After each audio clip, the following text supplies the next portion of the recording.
છોટાઉદેપુર જિલ્લાના કોરાજ ગામમાં બનેલી એક એવી હત્યાએ જેણે આખા પંથકમાં અત્યારે ભય ફેલાવી દીધો છે.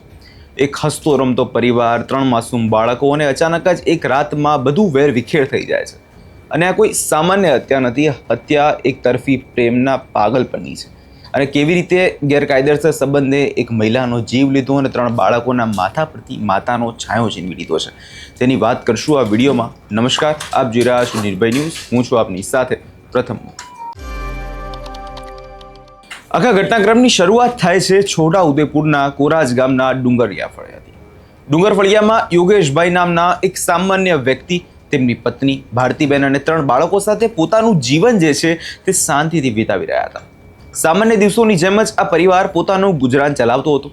દિવસભરની થાક અને મજૂરી બાદ રાત્રે આખો પરિવાર સુખેથી પોતાના ઘરમાં સૂતો હતો. પરંતુ આ પરિવારને ક્યાં ખબર હતી કે તેમના જ ઘરની અંદર, તેમના જ આંગણામાં એક એવો વ્યક્તિ છુપાયેલો છે જે આ ષડયંત્ર રચવાનો છે.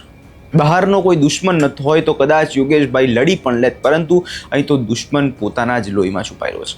અને આ દુશ્મન બીજું કોઈ નહીં પણ તેમનો કૌટુંબિક ભત્રીજો સુનિલ શૈલેષભાઈ રાઠવા હતો. પોલીસની પ્રાથમિક તપાસ અને ગામના લોકોની ચર્ચા મુજબ હકીકત એ સામે આવી છે કે તે સમાજ માટે ઘણી ચિંતામાં મૂકી દે. પોલીસ તપાસમાં જે ખુલાસો થયો કે મૃતક ભારતીબેન અને તેમના કૌટુંબિક ભત્રીજા સુનિલ વચ્ચે છેલ્લા 1 વર્ષથી પ્રેમ સંબંધ હતો. કાકી અને ભત્રીજાનો આ સંબંધ સમાજની નજરમાં તો ગુનો જ હતો, પરંતુ આ સંબંધ ધીમે ધીમે ભયાનક સ્વરૂપ પણ લઈ રહ્યો હતો. છેલ્લા 1 વર્ષથી આ ઘટનાક્રમ ચાલતો આવતો હતો. પરિવાર અજાણ કે પીઠ પાછળ શું ખેલાઈ રહ્યું છે, પરંતુ કહેવાય છે કે ક્યારેય આ પાપ છુપાયેલું રહેતું નથી. એક સમય એવો આવ્યો જ્યારે ભારતીબેને કદાચ પોતાની ભૂલનો અહેસાસ થયો, અથવા તો તેમણે પોતાના બાળકો અને પતિનું ભવિષ્ય નજરે જોયું. મળતી માહિતી એવી છે કે સમય જતાં ભારતીબેન આ ગેરકાયદેસર અને ખોટા સંબંધથી કંટાળી ગયા હતા. તેઓ હવે કદાચ આમાંથી બહાર આવવા માંગતા હતા. તેમણે સુનિલ સાથે આ પ્રેમ સંબંધ આગળ ના રાખવા માટે સ્પષ્ટ ઇનકાર કરી દીધો. ભારતીબેન પોતાના પરિવારમાં પોતાના પતિ યોગેશભાઈ અને 3 બાળકો સાથે પોતાનું જીવન સુધારવા માંગતા હતા અને આ બધામાંથી તે બહાર આવવા માંગતા હતા. પરંતુ સુનિલના માથા પર આ ભૂત સવાર. સુનિલે સ્વીકારવા તૈયાર જ નહીં કે ભારતીબેન તેને છોડી દે. 1 વર્ષનો સંબંધ તોડવાની વાત માટે સુનિલે અસહ્ય બની ગઈ. તેના મનમાં ક્રોધ અને બદલાની ભાવના ઉઠી ગઈ અને કહ્યું કે જો તું મારી ના થઈ તો હું તને કોઈ બીજાની પણ નહીં થવા દઉં. એક ભત્રીજો પોતાની કાકી માટે આવું પાગલપણ બતાવે.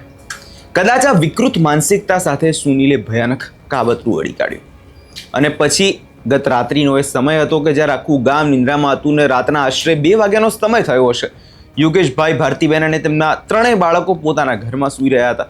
ત્યારે રાતના અંધારાનો લાભ લઈ આરોપી સુનિલ રાઠવા ઘરની અંદર ઘૂસ્યો. તેના હાથમાં એક ધારદાર ચપ્પુ અને આંખોમાં રોષ હતો. ઊંઘમાં રહેલા ભારતીબેન પર સુનિલે અચાનક જ હુમલો કરી દીધો. કોઈ પણ પ્રકારના પ્રતિકાર કરવાની કે બૂમાબૂમ કરવાની ભારતીબેનને તક જ ના મળી. એક પછી એક સુનિલે ભારતીબેનના ગળા, પીઠના ભાગે ચપ્પાના અનેક ઘા ઝીકી દીધા. જે સ્ત્રીએ ક્યારેક તેને પ્રેમ કર્યો હતો તેણી જ તેને હત્યા કરી નાખી.